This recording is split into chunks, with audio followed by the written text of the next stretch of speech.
Social media's link to violence has been a growing concern, and it's been highlighted today by OFCOM.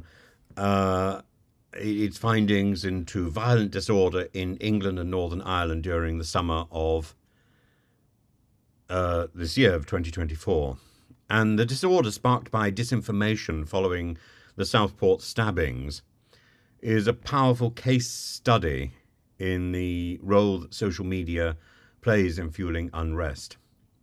And Ofcom's CEO, Dame Melanie Dawes, points out that online platforms amplified false narratives such as the unfounded claims about the attacker's identity, leading to Islamophobic riots across the UK. Whether these postings were made by the Tate brothers or by Farage or by Richard Tice or anybody else on the right, these unfounded claims about the attacker's identity caused such trouble.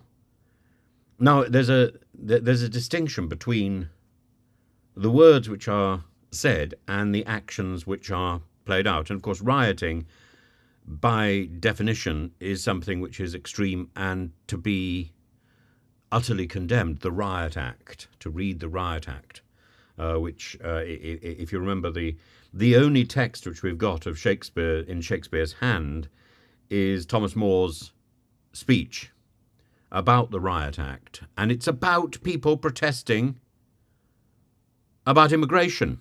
It's so ironic that this is, and it's such an important speech. In fact, I might do another video about that. But despite swift action by some platforms, others fell short, showing a dangerous unevenness in response to violent and illegal content. And the incident exemplifies a broader issue, the blurring of lines between digital and physical spaces, where the viral spread of disinformation, particularly through high-profile accounts, can inflame real-world tensions, and the rise of algorithmic amplification, which thrives on emotionally charged and divisive content, highlights how much agency we have ceded to the mechanics of social media platforms.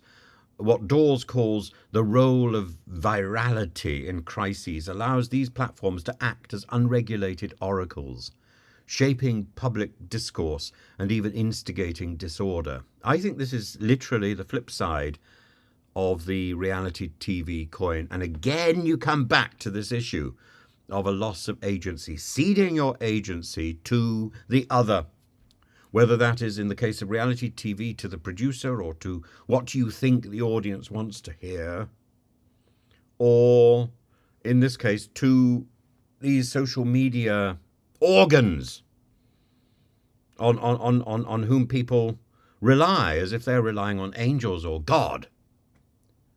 So reality TV serves as a parallel demonstrating how public behavior is influenced by these modern channels of digital instruction. Just as reality TV blurs that boundary between entertainment and reality, often stripping participants of their agency for the sake of spectacle, social media encourages users to react rather than reflect, driving engagement over thoughtfulness. And the loss of individual agency on these platforms, the loss of thinking on these platforms, echoes philosopher Byung-Chul Han's idea of the swarm, anonymously collective actions devoid of true deliberation, manipulated by the unseen hand of algorithms. And should we be sympathetic? Should we have concern for these people who are caught up in that moment? Yes, we should. Because although they are caught up in the folly, they are driven by this by this feed. Dame Dawes calls for stronger governance through the Online Safety Act. I think the Online Safety Act is a sticking plaster, by the way. underscores the critical need to hold tech firms accountable. The Act mandates platforms to prevent the proliferation of harmful content, especially violent disinformation. But the problem is that dependency is created not through violent disinformation, but through any information and disinformation. It's about making people compliant. And that compliance isn't about the violent disinformation. And this is the problem with the Online Safety Act, that it doesn't take into account this process of compliance, which I liken to the R21 technique, or the R2I technique, which is used in the army, which was developed by the British and the Israeli army to train soldiers to withstand torture. And it's about putting people in stress situations where they are deprived of time, deprived of context, given repeated instructions. That's like flicking through Twitter, isn't it? You start flicking one after the other, and before you know what's happened, 2 hours has gone by. That's a loss of time. That's a mesmeric pulse. In the 17th century, they were doing this with magnets or with pendulums. Today, we call it hypnosis. I call it a loss of agency. And once you cede your agency, it's almost impossible to get it back. I know, I've been there. In my case, it was reality TV. And I wasn't prepared for what happened. And it's taken me 5 years to get my own agency back, but I think I've got it back now. But I'm still very vulnerable. The slow pace of enforcement and the current gaps in regulation reflect the reality that these platforms remain largely unchecked. Ofcom's findings illuminate how much responsibility falls on these companies to act swiftly and how much they've failed to live up to that duty. But the plan that Ofcom has got in place is not enough. It's the wrong plan.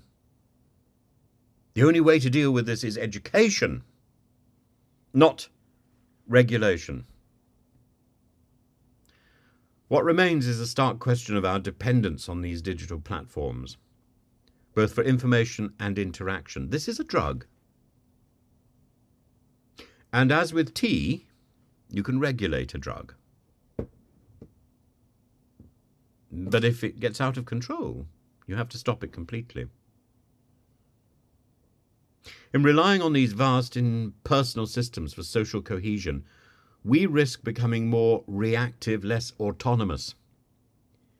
If we are to regain any semblance of agency, we must rethink how we engage with these oracles of instruction, be they reality TV producers or social media algorithms, before the loss becomes irreversible.